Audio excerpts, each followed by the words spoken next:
নমস্তুতে। শ্রীমদ্ ভগবদ গীতার কনিষ্ঠ কন্যা লামিয়া ইসলাম সভাপতিকে ফুলতে বরণ করছেন। জানি না কখন হারিয়েছি মন নিজেকে।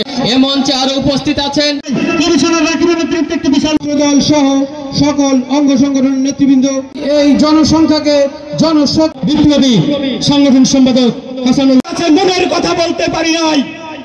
ভাইয়ের আমার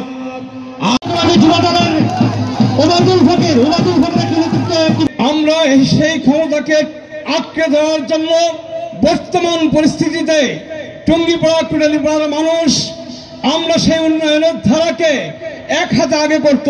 আজকে নির্বাচন কঠিন নির্বাচন, সেই নির্বাচনকে চ্যালেঞ্জ নিয়ে আগামী দিনে টুঙ্গিপাড়া কুটালীপাড়ায় ভোট। আপনারা যদি ঘরে ঘরে এসএম জিলানীর পক্ষে ধানের শীষে ভোট চান,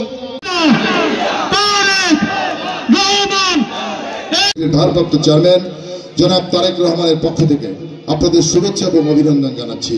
আমি শুভেচ্ছা এবং অভিনন্দন জানাচ্ছি এবং কৃতজ্ঞতা প্রকাশ করছি। আমার নামে 167টা মিথ্যা মামলা দেওয়া হয়েছে, আমাকে বছরের পর বছর কারারুদ্ধ করে রাখা হয়েছে, আমাকে মাসের পর মাস রিমান্ডের নামে অমানসিক নির্যাতন করা হয়েছে, আমার বাড়িঘর ভেঙে তছনছ করে দেওয়া হয়েছে। এটা কি রাজনীতি? এটা কি পরিচ্ছন্ন রাজনীতি?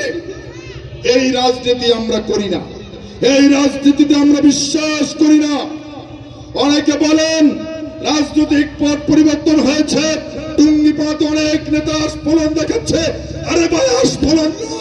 আমি আমার রাজনীতি করি, আমার দলের রাজনীতি করি, আমি দেশের জন্য রাজনীতি করি, মানুষের কল্যাণে রাজনীতি করি, আমার দলের আদর্শ মানুষের কাছে তুলে ধরি।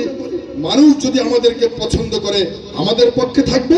আপনি আপনার রাজনীতি নিয়ে মানুষের কাছে যাবেন, আপনাকে যদি মানুষ গ্রহণ করে আপনাকে আমি সাধুবাদ জানাই। মিছিল সহকারে এখানে উপস্থিত হয়েছেন আমার থানা বিএনপির নেতৃবৃন্দ উপস্থিত হয়েছেন, গোপালগঞ্জ জেলা বিএনপি যে সকল নেতৃবৃন্দ এখানে উপস্থিত হয়েছেন। আমি টুঙ্গিপাড়া থানা যুবদলের পক্ষ থেকে ও আমার ব্যক্তিগত পক্ষ থেকে সবাইকে অভিনন্দন ও শুভেচ্ছা জানিয়ে